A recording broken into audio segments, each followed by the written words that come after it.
Okay, good evening, ladies and gentlemen. I'll call the meeting of Richmond City Council. Please, there's somebody with their audio on. Please turn it off. Meeting of Richmond City Council. There's someone with their audio on. How do I do that?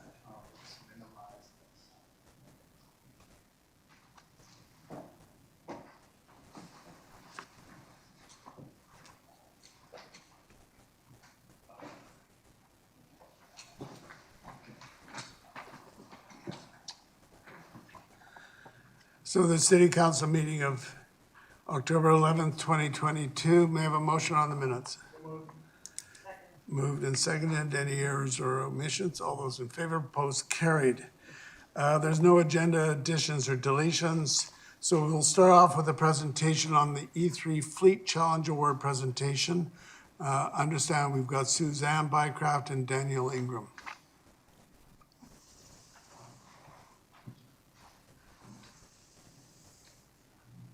Thank you, Your Worship and members of Council.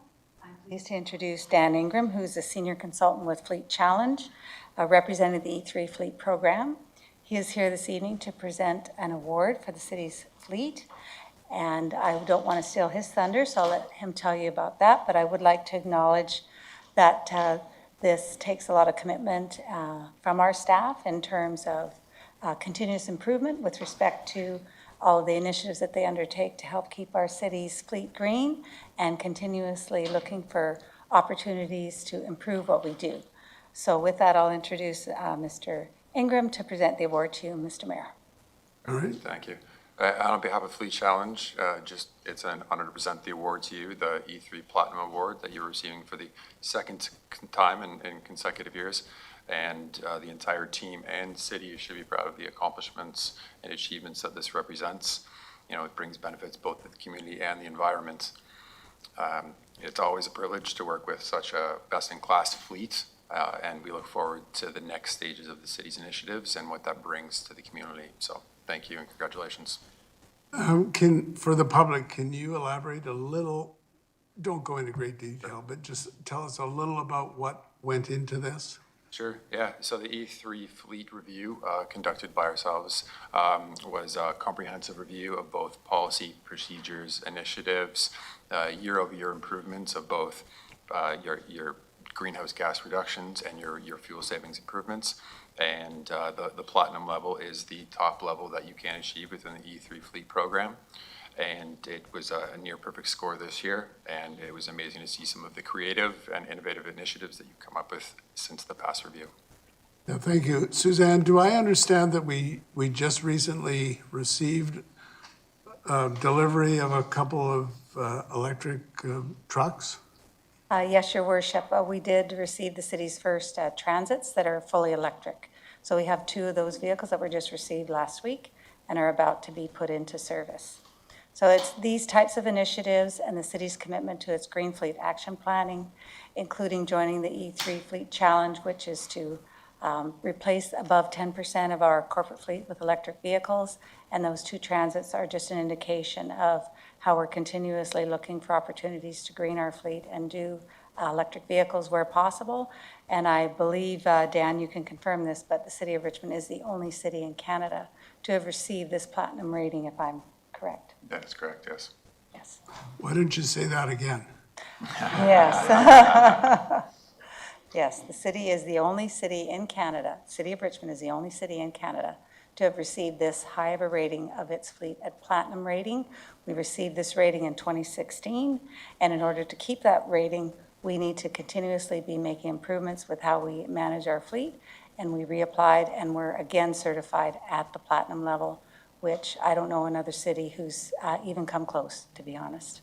Oh, yes. Thank you. I'll come around and accept the award.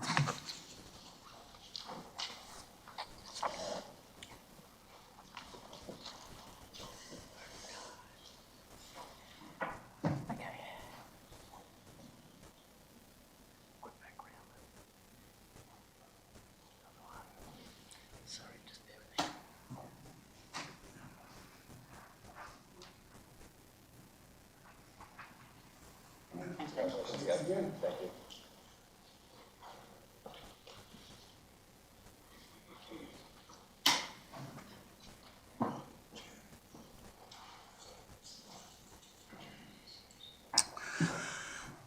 All right, thank you. And may I have a motion to resolve into committee of the whole to hear delegations on items on the agenda? All those in favor, post carried. Is there anyone here this evening wishing to speak to an item on the agenda? Anyone? All right, may I have a motion to rise and report? Moved and seconded. All those in favor, post carried. Brings us to the consent agenda. It's not a long consent agenda. We have receipt of committee minutes, the Richmond Animal Shelter Public Art Concept Proposal, the Instructor Lifeguard Recruitment Initiatives, the Steveston National Historic Site Fisheries Museum of the Public, Richmond Circular City Strategy, the Permissive Property Tax Exemption Bylaw, Consolidated Fees Bylaw. Then we have land use application for first reading, which goes to public hearing November 21st. 10331 and 10333 Bird Road rezoning from single detached RS1E zone to the single detached RS2B zone. And the draft youth strategy 2022 to 2032 and the housing agreement bylaw to permit the city to secure affordable housing units at 5491 number 2 road. May I have a motion to adopt those by general consent? Moved and seconded. Councillor Wolf. Thank you, Your Worship. Before I speak to the consent agenda, I'd like to remove item number 13 from the consent agenda. That's the Planning Committee one on Bird Road. And then I'll carry on, unless Councillor McNulty is also removing one. It's removed. Okay, no one else is removing one? Okay, then I'll speak to the remainder, or some of the remainder. So item number 7, I am in support of everything else on the consent agenda. Item number 7, that's the Animal Shelter Public Art Concept Proposal. I just, again, highlight that at Planning Committee, I did mention that this project that was selected here does come with these small plexiglass shapes in amongst this alu panel stainless steel design, which I think looks great. Just to make sure that staff there are making sure that little pieces aren't going into the mouths of the dogs that are using that space on the other side of the art. Item number 8, actually I have a question to staff on this one. There were some members of the public who were communicating about item 8, which is the Instructor Lifeguard Recruitment Initiative. They weren't able to be here tonight for me to ask them further questions. So my question is, have staff considered other methods of providing the subsidy program other than subsidizing 90%? Could there be an option where a practicum experience is given at the end of the training, and then instead of receiving payment for the practicum, you work the practicum to pay back the remainder of your fee, be it $250, which is 10%, or maybe there's maybe multiple options. So my question to staff is that, is there an option for practicum inclusion in that program?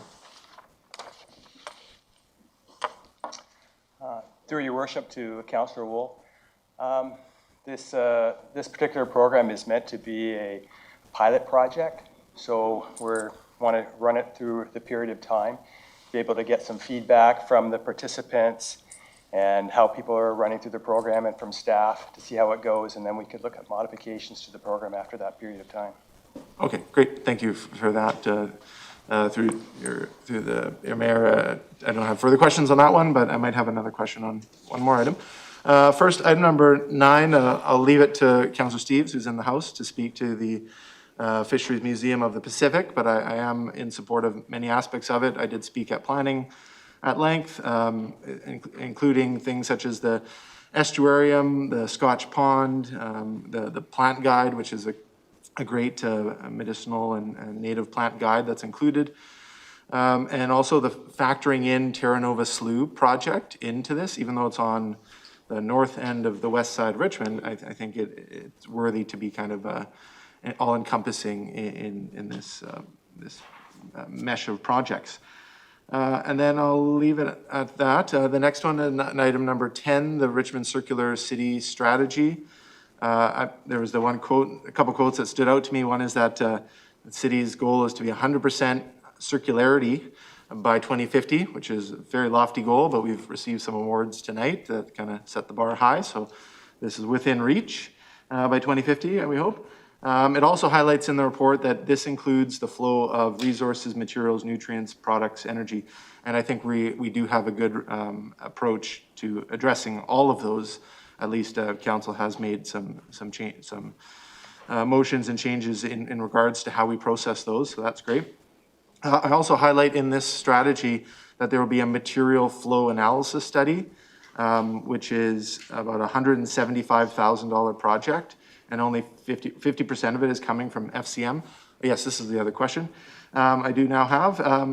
It does mention in the report, I think on page 89, that there will be a budget process impact, potentially, that staff will bring forward. Could staff just comment briefly what would we be looking at there, like one additional staff person in regards to this, or some other expense?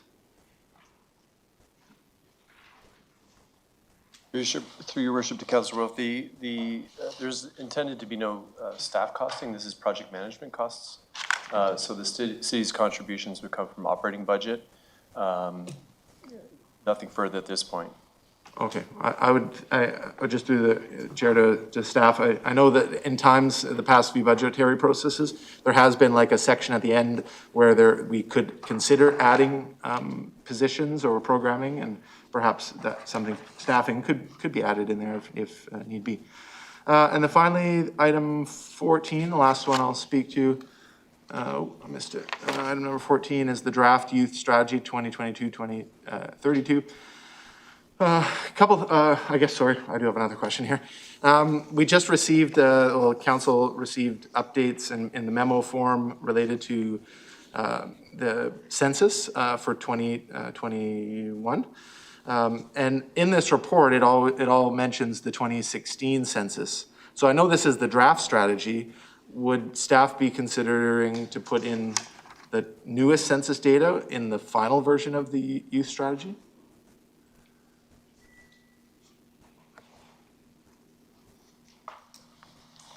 Through your worship to Councillor Wolf, the new census data is being released as we speak, so staff could consider inclusion of the updated census data either in the final version of the report or in the first update to this strategy. Okay, terrific. Thank you very much. And I did enjoy reading the draft version of this, highlighting some of the new opportunities, ways to engage youth, and perhaps a youth council one day. I'll leave it at that. I support everything on that consent agenda. Councillor McNulty. Yeah, thank you, Worship. I'll be supporting everything on the agenda tonight to make comments on a few things. On the Richmond shelter and public art concept, I thank staff for bringing them forward. I'm very pleased to see us be going there. I understand there were 22 submissions and had quite a lengthy and rigorous process and deliberation. But I'm glad to see that we're going out there and doing, if you wish, a bit of beautification as well. But one of my favorites in the art system is murals. And as a number of council members this afternoon, we're at Maple Lane, where we had a chance to unveil a school mural, and very, very positive. So thank you to staff, and it's an investment in the beautification of our city, so I'm happy with that. I do want to make a few comments on the lifeguard recruitment, Your Worship. I've always taken the attitude, and I'm not the best swimmer in the world, but I've done a little bit of swimming and had to swim, but I believe every child in Richmond should learn how to swim.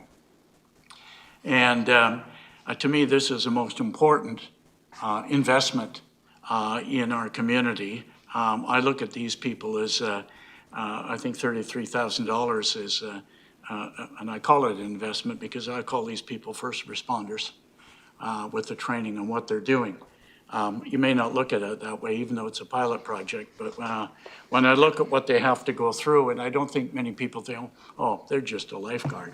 You know, well, in time of crisis, you'd be thankful that the lifeguard has all the qualifications and everything else and can be right on the spot there and I'm very happy to see what we've done on it, and I hope we continue to invest. The only, and I'll just take it at advisement, under advisement, don't have to answer it. Will these people have a commitment back to Richmond that they will be ours, so to speak? As when you get $2,500 or $3,000 that they will hopefully give us first dibs once they get qualified. I'm hoping that I don't see that in there. That's all. When you get the valuable training, because that training just doesn't come along every day and it's difficult to get. So kudos on that one. Let's get an answer on that. Okay. Ms. Ayers? I'm just trying to start my video. My apologies. Don't. I started. Okay. It's on. Through the mayor to Councillor McNulty, a prerequisite for a subsidy in this program is that you're a Richmond resident, and we will certainly be working to recruit all graduates from the program to our staffing services. Great. Thank you very much. That's encouraging and a pleasure to hear. Okay. I'll leave that one, and I am going to make a comment on the National Historic Site and Museum. I supported that at committee. I thank Councillor Harold Steves for writing this report. I endorse basically everything that, from my point of view, that's in it. I see it as integrating history, culture, art, education, and it's a plethora of, you can put whatever you want in there. And Harold, thank you very much for bringing it forward. I do have a question, a comment. I don't see in here, and I'd like it if we adopt it and move it, is a plan of how we're going to move things along from step to step to step. I know it's huge. It's not going to happen overnight, but I don't see that, and that wasn't Harold's job in putting it together, but I'm hoping it's, there's a number 4 or something in the recommendations, Your Worship, in referral back to staff, to come up a plan of how we can implement what, where, and how at various times. I think it's extremely important that we do that. When will we apply to such and such? When will we do this, et cetera? I think, and I'll leave it to Harold to enunciate later on it, but I think that's something that we definitely need. I support everything that's in it. Just quickly, Your Worship, is the Circular City. I have a question on that. I love the directions. I love what we're doing. But we're talking about the circularity at 100% by 2050. Is there any possibility that we'll be moving it up, or will we be monitoring as we go along? I fully endorse everything that's in it. I thought you've written a good report, and very important that this get out there. But I was just thinking, still 30 years away. Through Your Worship to Councillor McNulty, there's many players in this outcome. So, it would rely on provincial standards and requirements and funding, same with federal.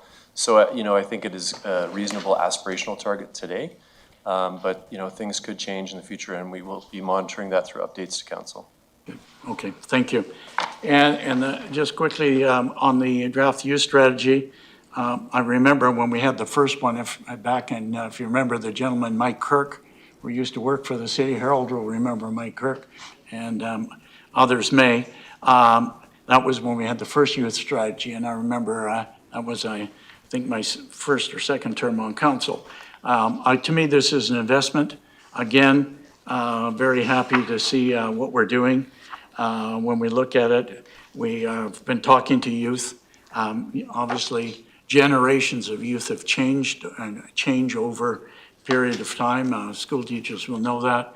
When the grade 8s come in at 1 year, if they wish in school, the next group of grade 8s is not the same as the one that always came through and graduated. There are generations, et cetera, and there's the same with youth. And I thought it was very thorough of what we have in it, and a good template to hold us well. I would hope that, again, under advisement, Your Worship, a copy of this get to the members of Sports Council and other groups that deal with youth. They're not mentioned in here at all, but obviously they need to have this kind of information, the sporting community, because I think very often they forget some of the things like on 356, the risks the youth go through, the mental health that go through at this particular time. So I think those are the kinds of things that sometimes we take for granted that we're dealing with, and we don't. And I'm wearing my education hat here for the moment. And the last thing, I'd just say congratulations to Pathways, 80 affordable housing units. What more could you ask for? We're moving along in the right direction. We are working with community. We are providing units, and they're geared to the people that need them the most. And I just hope we could have other major nonprofits do the same and use Pathways as the model. Thank you, Your Worship. On the point about implementation, as we go forward on this Britannia matter, my suggestion is in number 2, it says council approved part 2 of the report in principle pending summation of public input and further staff input. Just add in there, including an implementation plan. So Okay. funding, just, Okay. is that by consent? Everybody okay on that? Yep. Okay. Thank you. Sounds like it's a go. All right, Councilor McPhail. Thank you, Your Worship. I will be supporting all the items on the consent agenda and would like to speak to 3 items. Number 7, the Richmond Animal Shelter Public Art Concept Proposal. Several members of council attended the commemoration of the new mural at Maple Lane Elementary School this afternoon. And that mural design was student-led and celebrates themes of ecology, belonging, and community, a stunning addition to the school. Now, that mural was funded by the city's mural program. The recommended proposal tonight is funded through the Public Art Program Policy number 8703, whereby the project budget includes an allocation of 1% of the construction budget for public art. The 1% public art contribution for this project is $44,000. I am sure that the playful sculptures envisioned in this project will, like the mural at Maple Lane, engage the community and foster a sense of identity and belonging for staff and visitors. Number 8, the instructor lifeguard recruitment initiatives. We have all heard how municipalities across Canada and the US are grappling with lifeguard shortages. And we know that COVID-19 measures put lifeguard certification and recreation programs on hold, and many lifeguards moved on to new opportunities through the pandemic. Although we have fared better than some other lower mainland cities, the lifeguard shortage has also affected Richmond. As the report highlights, staffing shortages have resulted in a limited reduction in operating hours in 2020 to 2021 and the early part of 2022. Also, the report highlights how currently staffing shortages are being managed through the use of overtime and by limiting the availability of some water features to specified times. That is not sustainable. Importantly, there has been an ongoing reduction in the number of children's swimming lessons being offered in city swimming pools since they reopened in 2020, and this reduction continues today. Our goal with the new aquatic center was to provide more swim lessons. There is such a huge demand for them. So we need staff to do that. So thank you to our staff for their diligence in coming up with a couple of initiatives, increased training opportunities and the creation of new aquatic positions, swim instructor and aquatic attendant. As well, staff are looking for council endorsement for a subsidy program for lifeguard training courses on a trial basis at a cost of $33,750. That funding source is the council contingency account. We received a memo on the weekend outlining the course requirements and costs associated to become a lifeguard, and it is indeed a substantive amount of money. So I'm glad that we will be able to identify and help those who need it, and I'm all for that. We need to ensure Richmond continues to meet the aquatic needs of the general public, so I'm fully supportive of the initiatives before us tonight. And number 9, Steveston National Historic Site Fisheries Museum of the Pacific. Well, as Councillor McNulty mentioned, thank you to Councillor Steves for all the work he put into this recommendation. A labor of love, I think. I thought we had a really good discussion at the Parks, Recreation and Cultural Services Committee.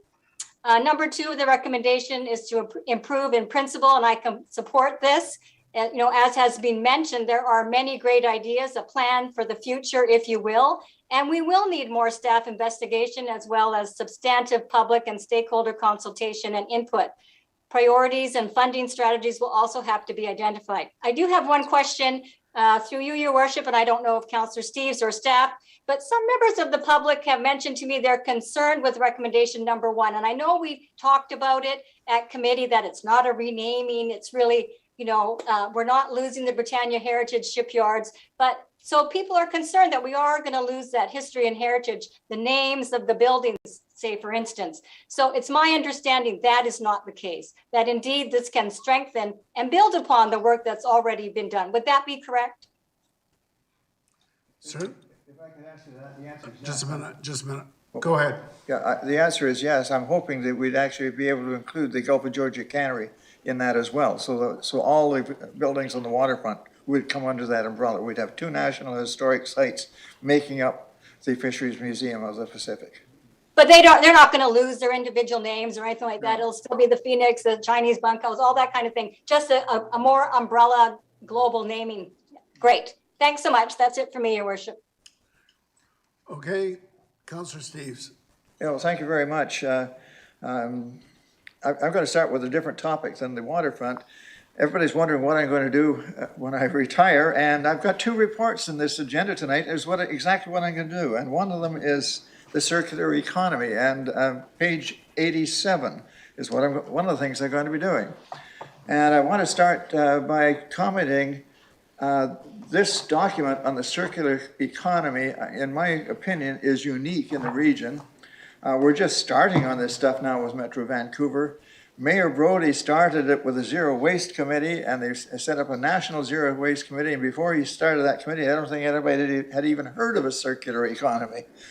But now we're working on it in Metro Vancouver. We had a meeting last week discussing how we're going to deal with what's part 2 on page 87, regenerate the food system. And we're already doing a lot of that. The discussion was, how do you save farmland and save the environment around it as well? How do you get more trees and plants and still to grow the same amount of food?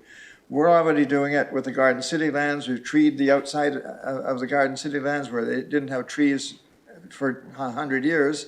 And we're growing food, and we're maintaining a sphagnum bog. So we're already doing it. Not only that, in terms of the circular economy, it's the first farm school in North America. And that, again, is part of what I'm recommending to Metro Vancouver. They've got colony farms sitting there growing weeds and doing nothing with it. We are so far ahead in this issue that it's unbelievable.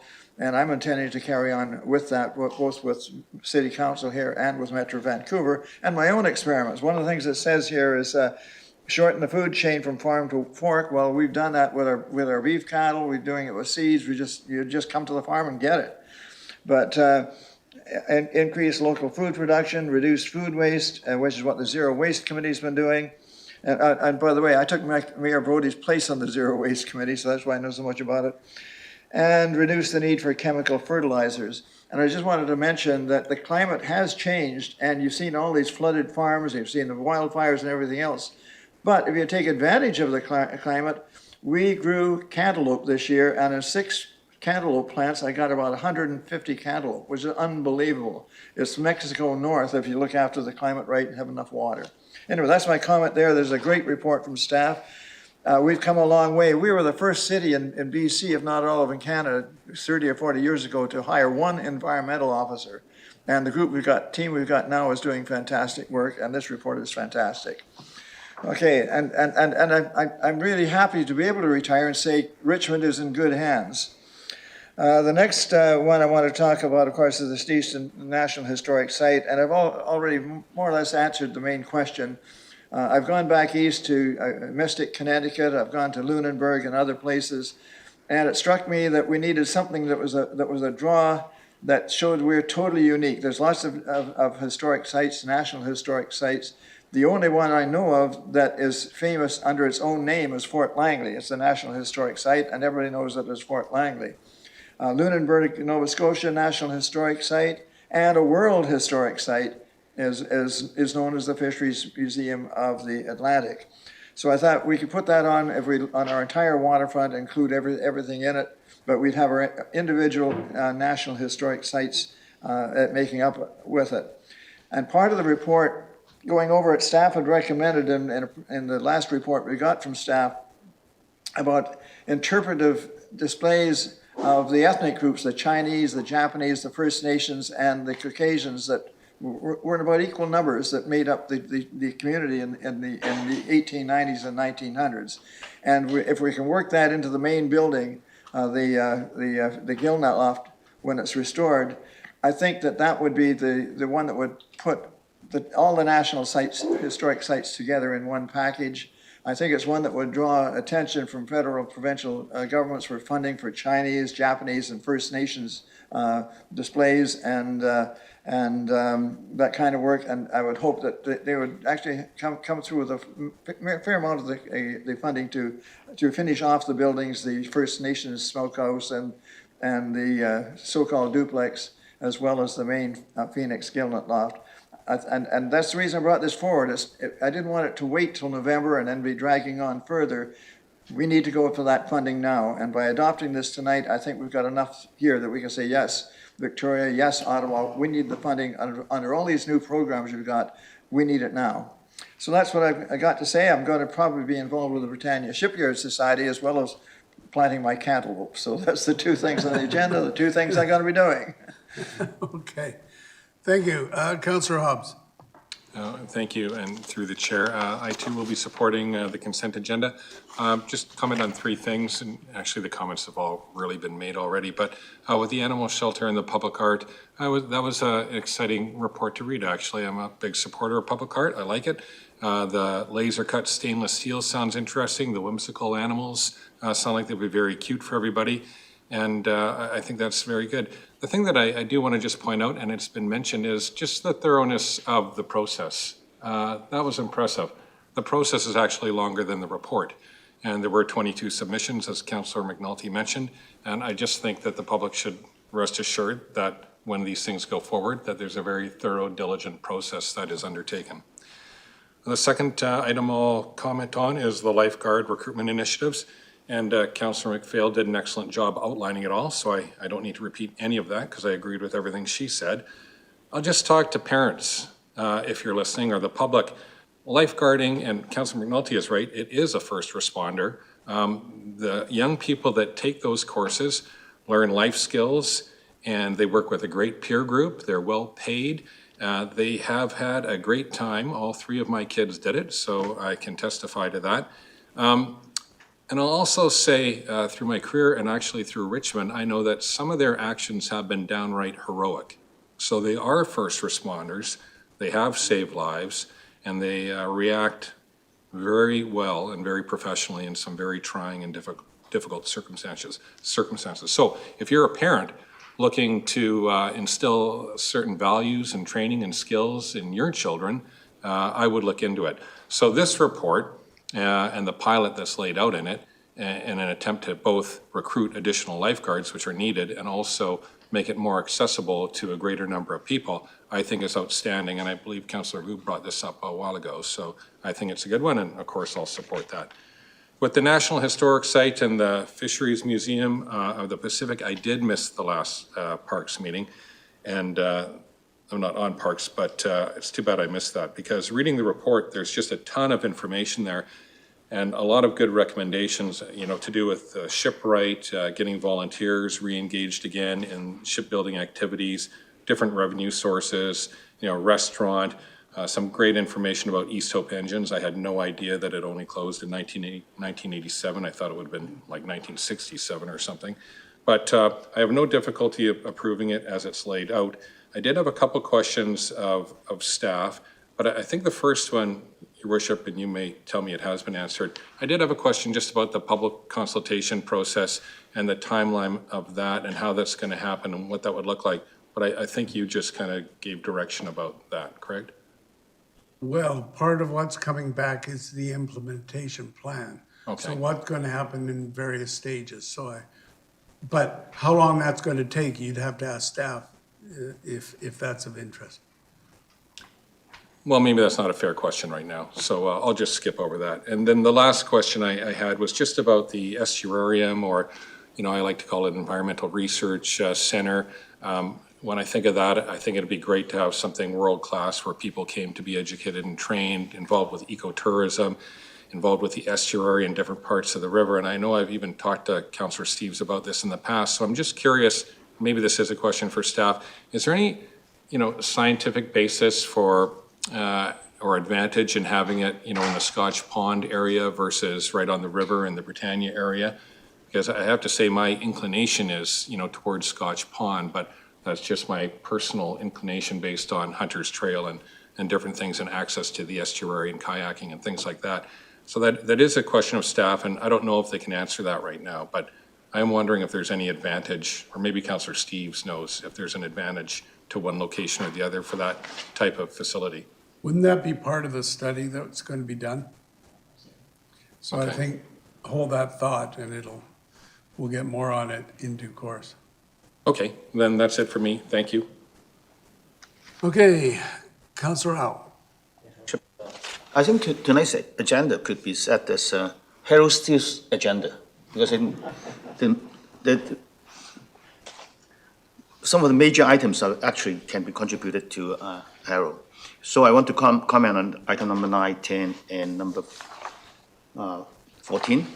So number 9, the National Historical Site, the Fishery Museum of the Pacific. I support this wholeheartedly, and I have the privilege of visiting some of the places that Harold mentioned in his report with him. So I think I learned a lot through those visits, and I think this is what Richmond should do. And in particular, I like the some parts of the report. Say, for example, CNCL 55, talking about the First Nations, the indigenous people in Richmond. If you look at the website, the city's website, when we talk about our history, there's no reference to the First Nations in our website. I remember that in the past, we have one sentence saying that, we have the Musqueam people doing fishery in Richmond long time ago.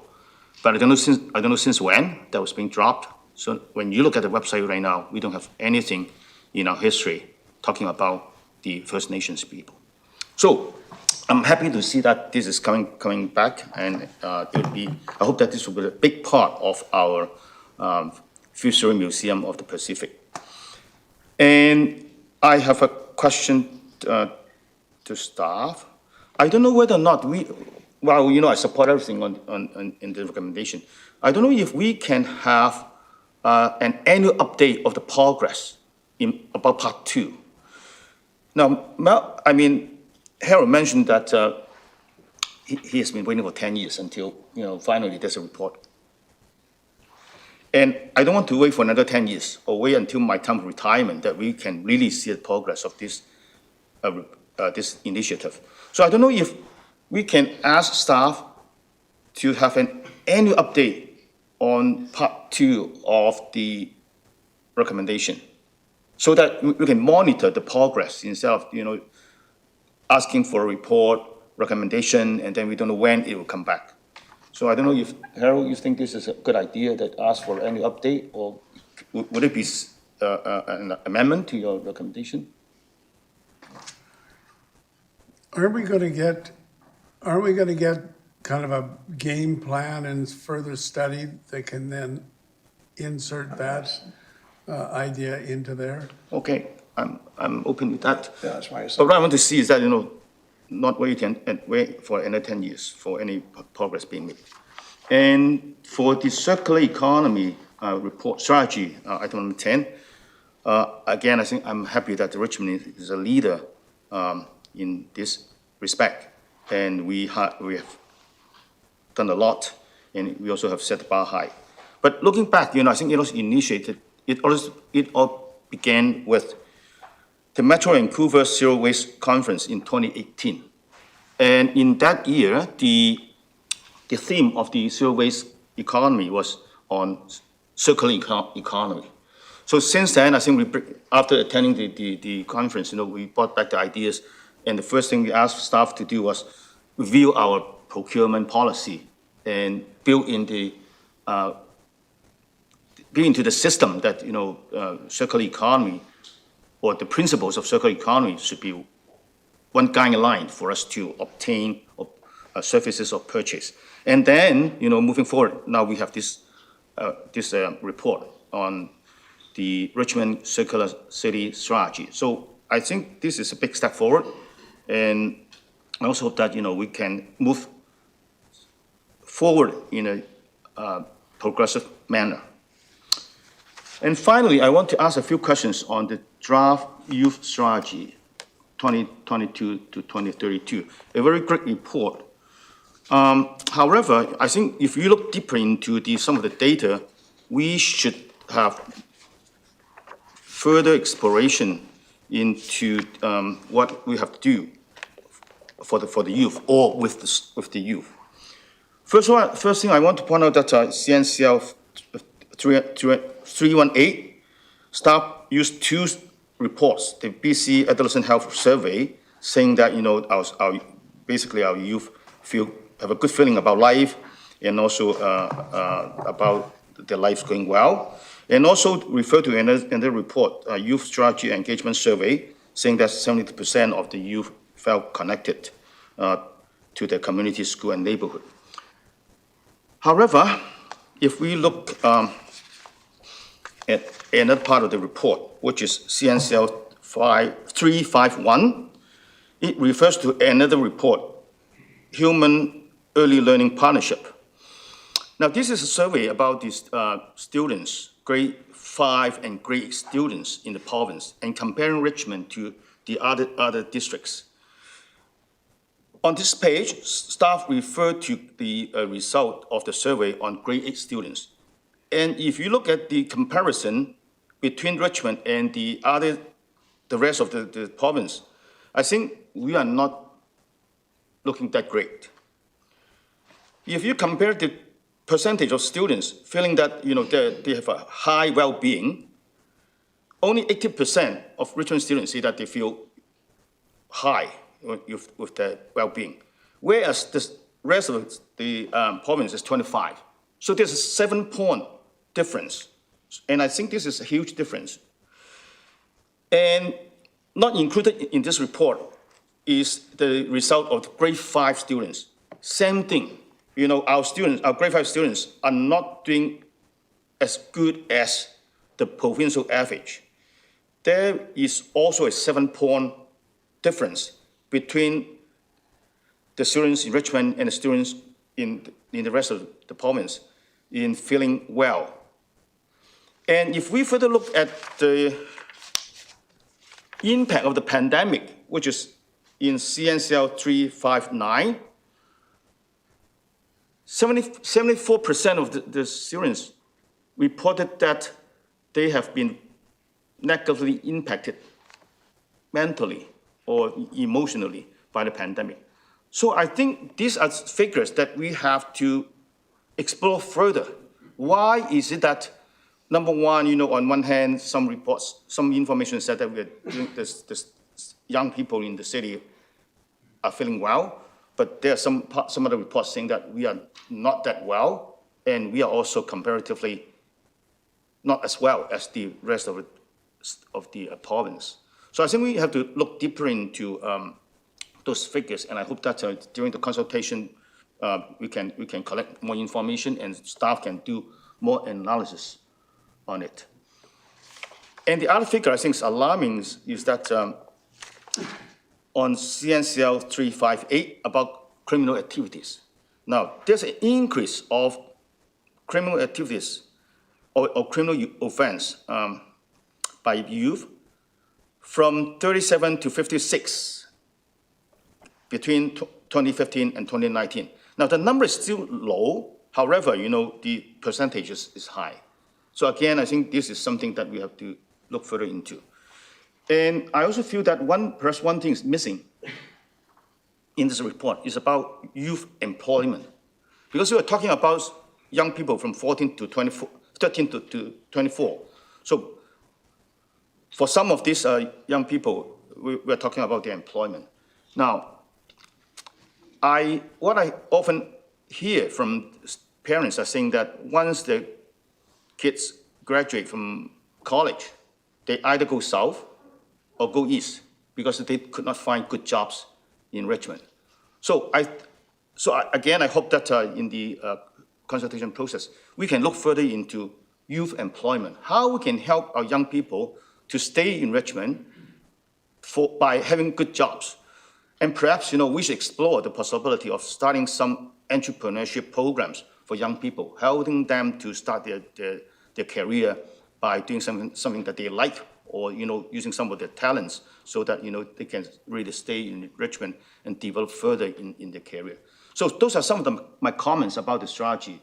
I think it's a good report, but I think we need to look deeper into some of the issues, as I've pointed out. Thank you.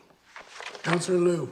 Thank you, Your Worship. I too will be supporting everything on tonight's consent agenda. Not to belabor the issue too much, the Lifeguard Recruitment Initiative. Thanks everyone for supporting this. When I sit on the Aquatic Advisory Committee and we were hearing about the lack of lessons to teach kids water safety and swimming, and then we were hearing about the lack of instructors and lifeguards to then be able to have the lessons, and then the circularity of the whole thing, that we don't have enough lifeguards, we can't have enough lessons. And then staff was coming up with some creative ideas, stuff like possibly partnering with schools for a physical education credit. And it really occurred to me that, we are looking at our new OCP plan through an equity lens, and I was wondering if there were kids who aren't going to be able to take some of these lifeguarding courses because of the cost. And it turns out that it's $2,500 to take all of your lifeguarding courses. And so for some families, that's quite prohibitive. And so I'm really glad that we're going to be able to provide up to 90% funding for those kids, because some of these jobs, and not just kids, but people will be able to access this program. Once you get some of our top lifeguards are making $36 an hour. That's a $70,000 a year job. That's a decent job. And the hours of the pool are open 6 to 11. So it creates a lot of opportunity for people to make some money and then be able to have other options in their life of what they might choose to do if they want to take more courses or if they're raising a family or whatever it is they're doing. I think it creates a really good hand up for people and not a handout. And hopefully we can work with the school board to make sure that all of our Richmond kids get water safety and swimming lessons, because it's fallen off over COVID and it's run into problems of being able to get our kids to the pools.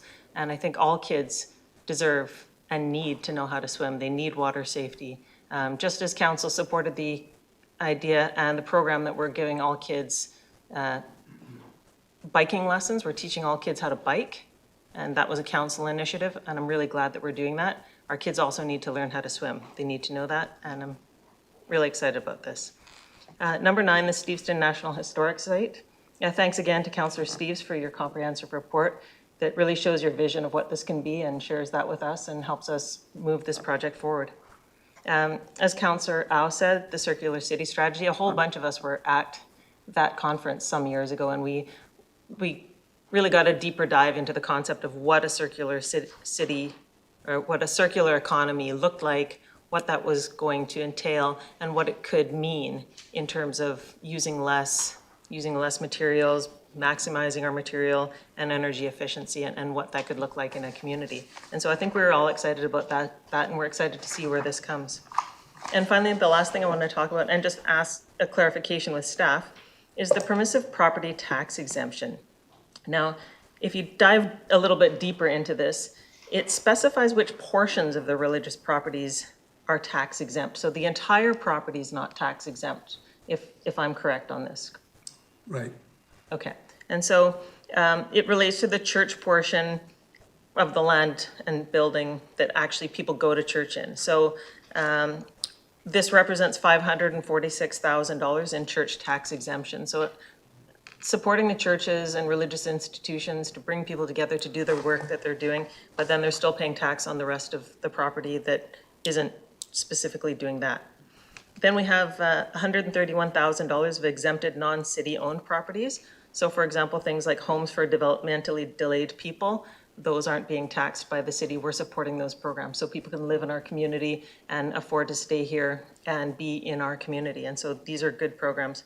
And finally, there's $809,000 of city-owned leased properties. So naturally, we wouldn't tax ourselves for a bureaucratic exercise and then put it from one pocket to the next. So we're exempting the city of these. And so we're supporting various things in the community, and I'm glad that everyone's supporting this. Thank you. Thank you, Councillor Day.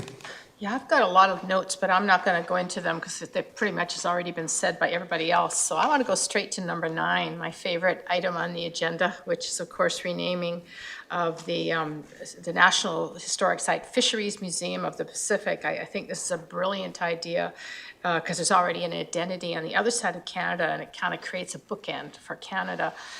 As I went through the report, I counted 19 recommendations, and we've got a few here on the table.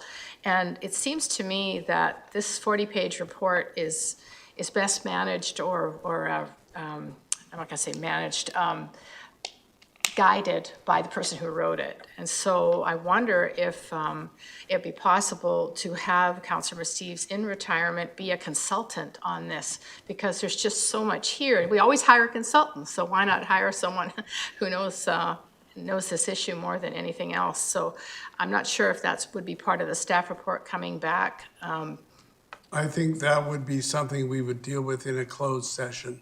Okay, because as I look through these 19 sections, I mean, we've already got 4 on the list, like, planting the shrubs and, getting rid of ones that have to be replaced because they're not native. So all these are 4 great items, but maybe I can ask Councillor Steves, what would be next on the list once we do these 4 items? Because there's so many, like buying boats and First Nations smokehouses to, the Hong Wo store story, hiring a shipwright. Like, there's just so many great ideas here. I think that's what we're going to get the report coming back. I just want to ask Councillor Steves if he had a particular favorite once we get past this list.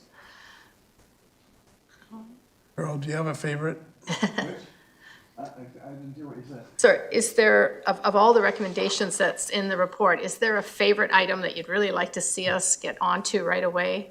They all seem important. The main thing I'd like to see us get onto right away is applying for federal and provincial funding on the basis that we're going to have the 4 founding races of Steveston and Richmond in a major, represented in a major way. And I think that was part of what the previous staff report said, and I put it into this report to emphasize it. Excellent. Well, I'm really excited to get started on this. Thank you. All right, so on the consent agenda, I'm going to call the question. All those in favor? Any opposed? That is carried. Then we have the item from Planning Committee, which has been taken off the consent agenda, number 13. And I'll turn it over to Councillor McNulty, the Chair of the Planning Committee. Thank you, Worship. Item 13 is an application by Singh Buller for a rezoning at 10331 and 10333 Bird Road from single detached RS1E zone to single detached RS2B zone. And the recommendation from the Planning Committee was, same as mentioned, be introduced and given first reading, and I would so move. So is it seconded? Yes, it's moved and seconded. Your Worship, this is a straight subdivision on it. As a matter of fact, the proprietor has done as well as he can to develop this particular property. The only reservation I had, and I brought it up at committee, is instead of a single bedroom in each of the, or a single suite in each of the units, whether they could have a double suite, but there's some trees in the way and there's no way to configure the building. But I believe that the particular application stands on its own merits. Staff brought it forward, and I think it warrants consideration to move forward. Councillor Wolf. Thank you. So I did attend Planning Committee and heard the discussion on this, and I did go visit the site from the Bird Road as well as from the trail around the back. And I've recently visited some other friends and family who have been able to get starter homes, and what they got were basically what's in place right now at this address. It's a duplex. It's already got a secondary suite on one of the sides. I have an example where a brother and sister wanted to stay close to where their parents are and where they grew up. So they together bought a duplex, and they both have tenants on their sides. And it's a starter home. It's keeping the existing affordable housing stock in place. If they end up selling it, then the next people who buy it could keep that 4-unit or 3-unit cycle going. What planning approved was to kind of go what's been done everywhere else in this stretch. So if you go a little bit further down Bird Road, when those large houses were built, they actually kept a lot of the trees along the north back property line, whereas the ones directly adjacent to this one basically cleared the land near 100%. And this one, if you look at the page 310, talks about the tree. It's a little map for the trees on the property. So I've mentioned before that when trees are to be removed, it's great we have a tree protection bylaw and have a 2-to-1 ratio for standard bylaw sized trees. And so this development has 9 bylaw sized trees. They're suggesting to save 2 of them, remove 7 of them, plant 8 of them, and pay out 6 of them. Well, I would have the appetite, as many others in Richmond, who want to see our tree canopy grow, not become the lowest in the region. I think we're already down at 12%. I would say there's 2 other options for this developer and for a future planning committee to make amendments at planning committee, not here. And it would be that they would be recommended to remove 5 trees, and then they would plant 10. So they could keep 2, and there are 2 in the back corner that, yes, in the report says that the Douglas firs are not healthy. Well, it's partly because it's all blackberry overgrown. But by keeping them, you provide the habitat that's adjacent to a big green path, a BC Hydro right-of-way. It's a great place to have trees extend their lives. And then there would be no need to have any payout for trees that can't fit on the property. The second option, remove 7 trees, but then plant 14. And this is a third of an acre size parcel. And even with the size scale of these houses that are being suggested, that only have a single bedroom unit added in each, I think 14 trees could be doable. And I think we need to ask that upon future developments like this. So I will be opposed. Thank you. Councillor Day. Thank you very much, Mayor Brody. So I read on the application data sheet on page 305 that the buildable floor area is 3,882 square feet per house.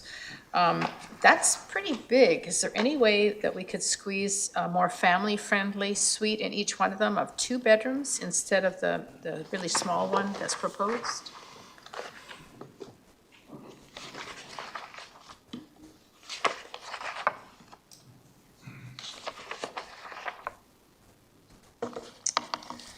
Yes, through your worship to Councillor Day. The current proposal, the affordable housing policy, does require provision of a minimum 1-bedroom suite, and the proposed application does provide the 1-bedroom minimum. However, should the applicant wish, they could choose to increase the size of the suite at building permit, as the future homes will be used by the current homeowners.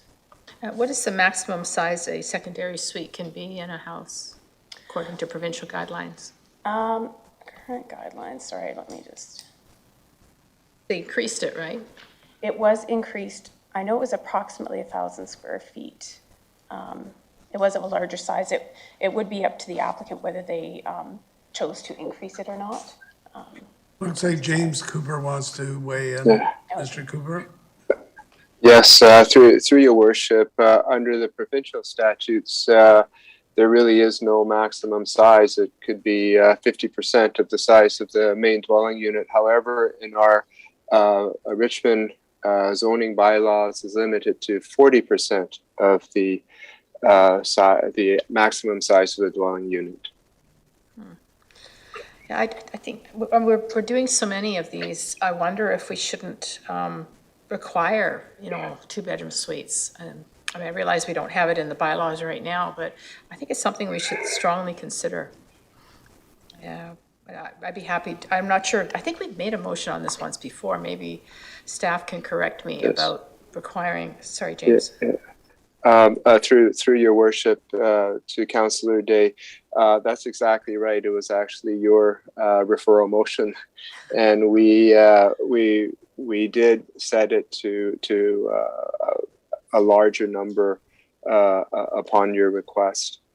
It was set to an overall maximum that was larger and that can support a secondary suite.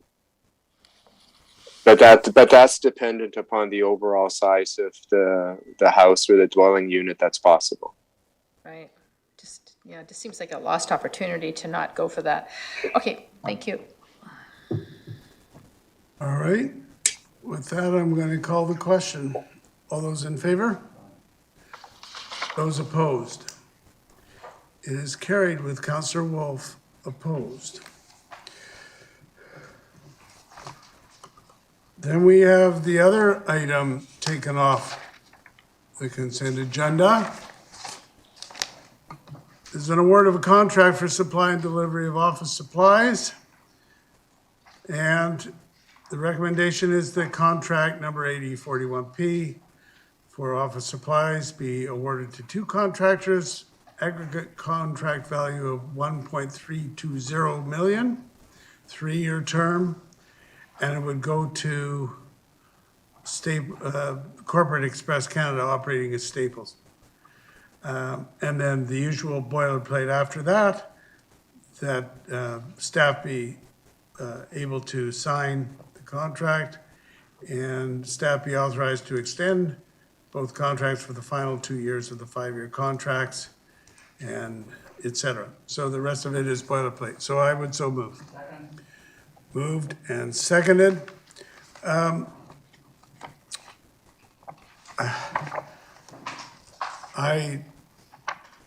I'll say is that this is for the supply of our office supplies. I think it's a fairly straight ahead application, and I'll support it. Councillor Wolf. Thank you, Your Worship. A couple points on this. So I did do some research since the general purposes meeting, and I also had some communication with staff who did some additional research that I wasn't able to tap into. And so it turns out that what we're looking at today is a contract that falls into this category called vendor providing goods, not a contracted service provider. So we received a memo. Oh, sorry, I can't speak to the memo. It was confidential. But we did receive a memo, and it had some information on contracted service providers that the city has. And I looked through that list thinking that this provider of supply and delivery of office supplies would be on there. It was not. And so I questioned, why was that category not on our list? And it turns out that for living wage policy or living wage employer lists, if it's a vendor, it doesn't factor in to the entity, the city, the business being a living wage employer. So with that research and knowing that we have well over 100 major suppliers like this Mills Staples partnership that provide millions of goods to the city on an annual basis, and thanks to the staff for providing the information in an expedient manner, I will now be supporting this. Thank you. I'll call the question. All those in favor? Any opposed? That is carried. Brings us to public announcements and events. We've got just a few announcements. First of all, that for the Steveston Historical Society agreement, the city has executed a 5-year agreement with the Society for the operation of the Steveston Museum. And secondly, from the Planning and Development Division, there's not going to be a planning meeting. Let's see now. Yes. October 18th would be our next planning committee meeting. but this meeting has been canceled because nothing has been forwarded to that meeting. Reminder that for the street banners, the voting is going to close on October 16th. This is your final chance to vote for your favorite banner, with the 10 most liked designs displayed as street banners starting in February. So go to Let's Talk Richmond and you can cast your vote. And speaking of votes, we have Election Day on Saturday. We've already had the advance polls, and now we have the general election on the Election Day on Saturday, October 15th. 38 voting locations across the city. They're open from 8 o'clock in the morning to 8 o'clock in the evening. And if you go to our website, you'll find word on the elections. And the results from the voting will be posted online throughout the evening on the same website, as well as on our social media channels. So with that, Mr. Clerk, Development Permit Panel. Thank you, Worship. The recommendation of the Development Permit Panel is as follows. One, that the chair report for the Development Permit Panel meeting held on June 29, 2022 be received for information. And two, that the recommendations of the panel to authorize the issuance of the development permit DP 21-931059 for the property at 8888 Number 6 Road be endorsed and the permit so issued. Moved and seconded. Any discussion? Councillor Wolf. Thank you. After some thorough late night research, I dug up a couple things about this property that I'd like to speak to. So I visited as well, 8888 Number 6 Road. You look at it on a topographical map and you see it kind of like a carved out hole in the earth. And looking into some of the history of this site, if you look at the BC Assessment website, it actually shows it as just a picture of a forest, because that's what it was. And it had a bog and peat soil deep below it. The previous owner in 2015 mined the site, like peat mined the site, scraped it right down. And now the new owner, that's what's before us tonight, this development permit from the new owner after 2015, is looking to put a residence and farm building on the site. It's never had that on it before. It's been an ESA, an environmental sensitive area, and also some riparian management area components as well in the front and along the south. So again, I was not at development permit panel when this was discussed. I didn't know actually much about this history of this until I did some research. But I did read that in our package here, page 445, it does say that, and I quote, it would compensate for the ESA loss due to the proposed residential uses in the subject. So what this recommendation to me is saying, and I'd like staff to clarify if I got it wrong, but it's that the fact that it was an ESA and it was illegally destroyed, there was never any compensation made, no habitat replacement anywhere else in the name of what was lost. But all that factors in to the bylaws is that the home plate of this new house, that even though the ESA is not there anymore, it's long gone, they still have to compensate because it's under the map zoned ESA. So they'll have to replant along the south side of the property, which is a riparian management area, and they're going to extend it 15 meters to the north and do a big strip of blackberry removal, which with a backhoe it won't take much because there's not much left there if you drive past. And some planting very close to the south border of this property. So I'd like to know from staff, is there a magic amount of habitat compensation that I missed in the research? Did it occur somewhere else? Have they paid out millions to replace that? Thanks. Through your worship to Councillor Wolf, Joshua Reese here from Development Applications. What happened in 2015 when this site was cleared, this was brought to the city's attention. We did work with the then owner to restore the RMA both on the private property and on the city-owned property adjacent to the road right-of-ways.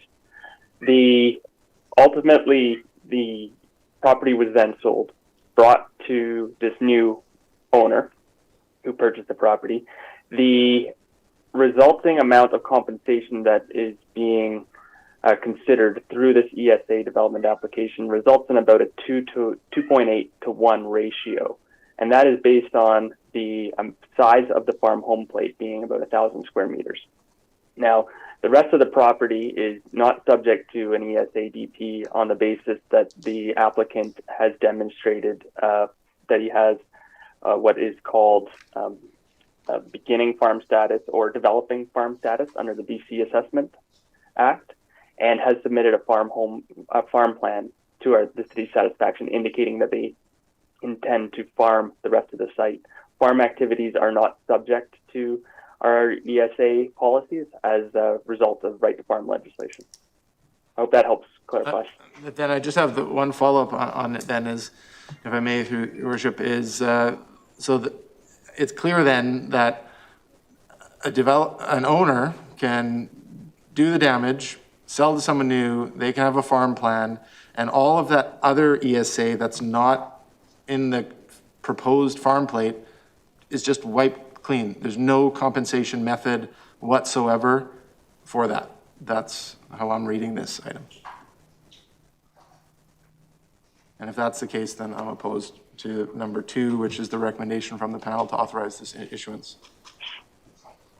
If I may elaborate through your worship to Councillor Wolf, the activities that were undertaken, as I said, it was brought to the city's attention, and the city did make efforts with the previous owner to restore the RMA and areas on site and work with the applicant toward restoring the site as best as possible to a level of producing agriculture on the property. All right, Councillor Day. I'm glad that Councillor Wolf brought this to my attention. I didn't notice this when I read it the first time. So it says that in 2018, the then owner had not obtained appropriate permission to clear the land, and they were ordered by the city to restore the RMA on both the private and city lands through the plan. But then they came up with a farm plan, so then that was wiped out. But that plan did not include the construction of a house. And now we're back at the drawing board. Like, where is the accountability? I mean, I would think that if something that was done wrong in the land, it should now have to be corrected by whoever owns it. I mean, is there anything in our bylaws or our policies that would require that? It just seems only fair.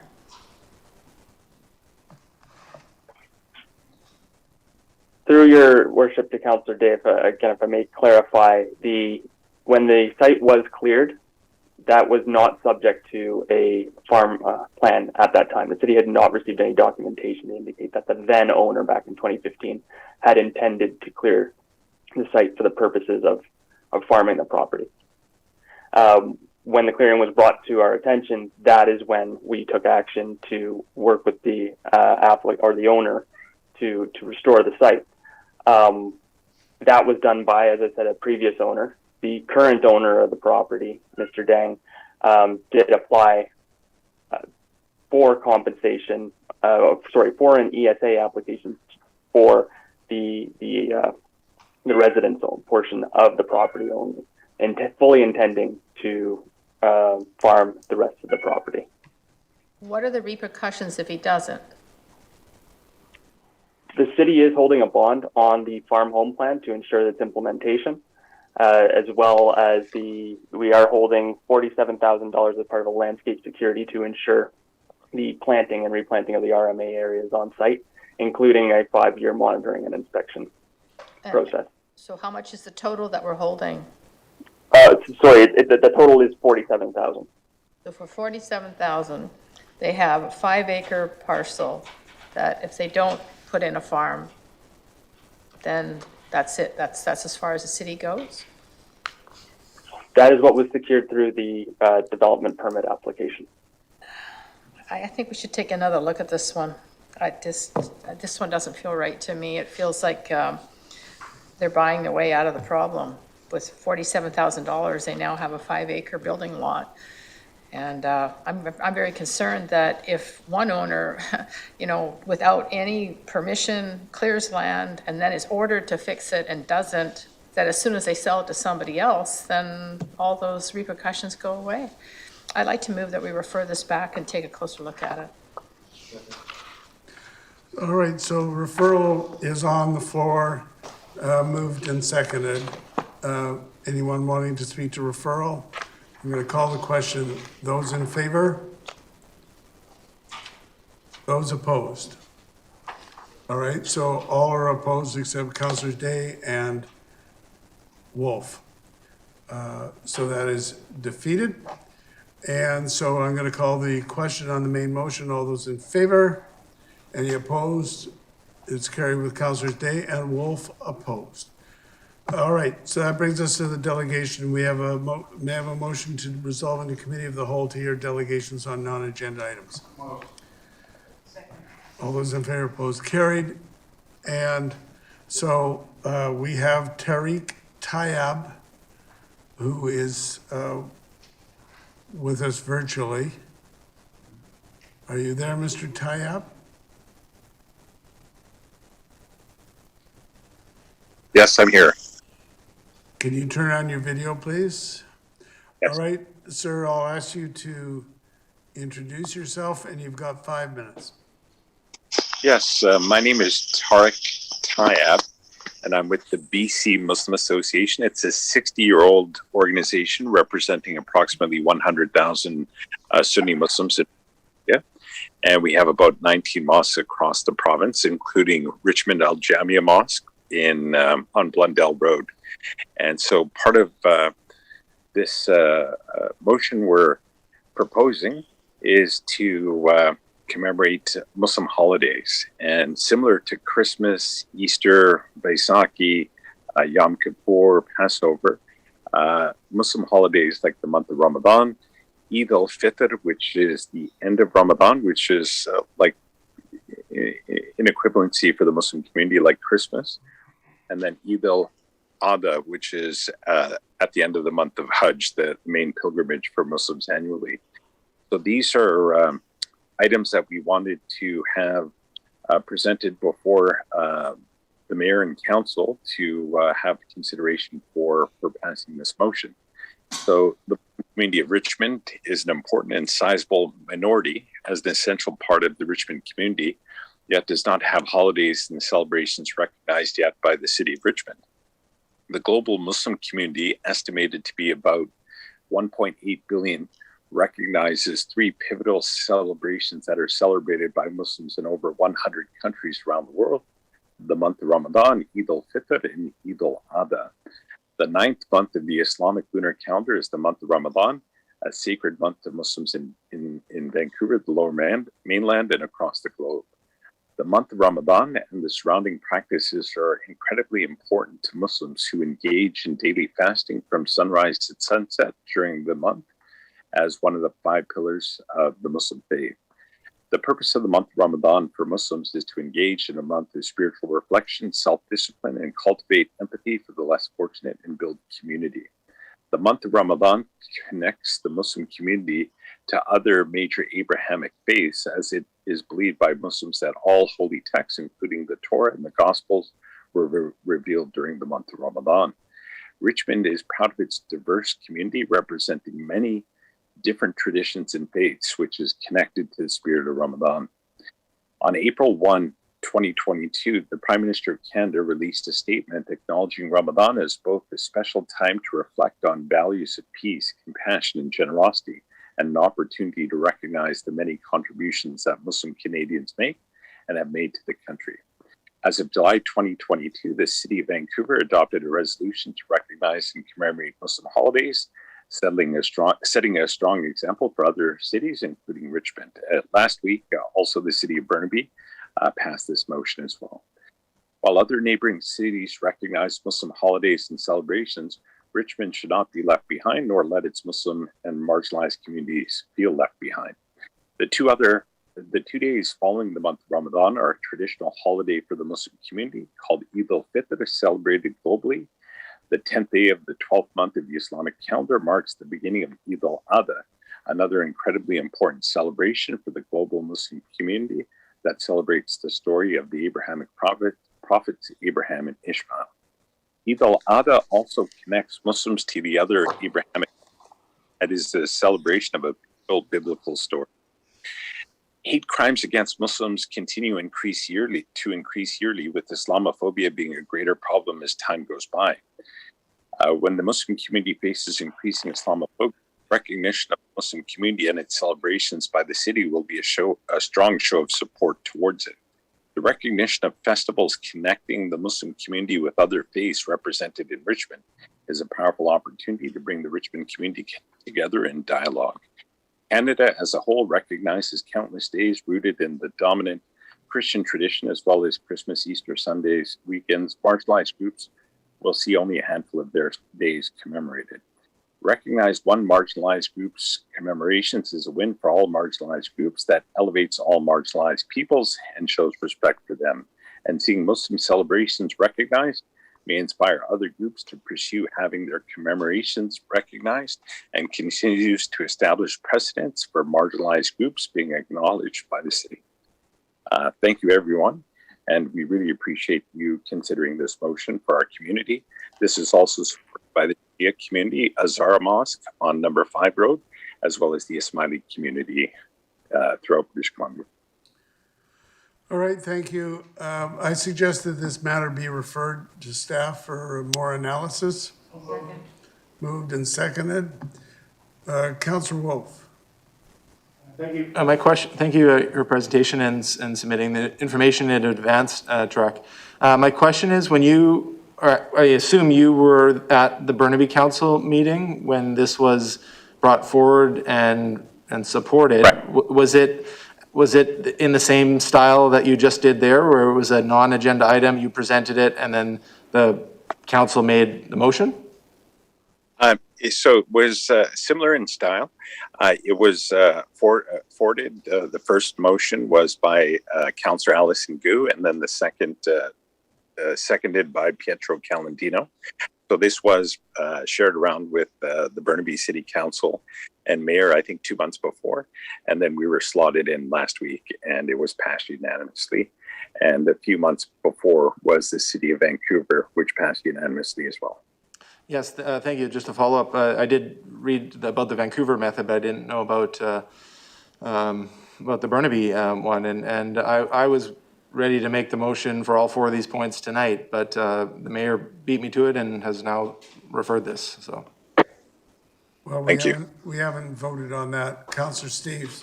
Yeah, thank you. I just wonder, we debated this about 30 years ago, I think. I just wondered if you're aware that the reason we have a flag policy of not having flags from cultural organizations was largely because the Muslim society some time ago was in real trouble with racism and did not want us to bring attention to the Muslim people in Richmond. And that's how we developed our present flag policy. But I'm not sure if you're aware that we adopted a policy at that time to invite cultural groups to set up displays in Richmond City Hall to show their culture right here in the building. And we do have, one group puts up Christmas trees, and we have the Jewish faith puts up a menorah in City Hall. So I don't know if, were you aware of that at all? Because that's been a standing invitation for the last 20 or 30 years. Well, you know what, that's fantastic. And what I can do is I can share that with the various Muslim communities here, including another group, the Turkish Muslim community on Bridgeport. And definitely that could be something this coming Ramadan that we could collectively come as the collective Muslim communities of Richmond to observe and share our cultural symbols. Thank you. Councillor Day. Yeah, thank you very much, Mayor Brody. Thank you for bringing this forward. So I just have a question about A, so that the City of Richmond add the month of Ramadan and then Eid al-Fitr and Eid al-Adha to its official celebrations and observations calendar.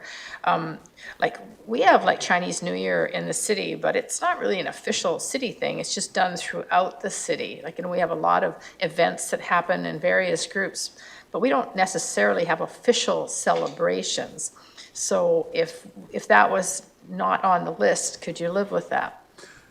Yeah, I think what we're asking for is a commemoration or just an acknowledgement that these are Muslim holidays similar to years. The only difference with the Islamic calendar, it goes by the lunar calendar, so the date is always shifting by 15 days every year. So we can't necessarily fix it like Christmas is always December 25th. But in our calendar, it's always shifting. So there's never a way to kind of say Eid al-Adha. There's always a moon sighting and global sighting issue. So it's either one day or the other. So that's why fixing it to one day is a challenge. But yeah, again, we're just requesting commemorating these days and in that capacity. All right, well, we'll call the question on the referral motion. All those in favor? Anybody opposed? That is carried. So what's happening now, sir, is that this matter will be analyzed by our staff. There's a lot of implications that we have to think about. And then we'll bring it back and we can see what is to be done. All right, may I have a motion to rise and report? All those in favor, opposed, carried. And may I have a motion to adjourn? All right, we're now adjourned. Thank you.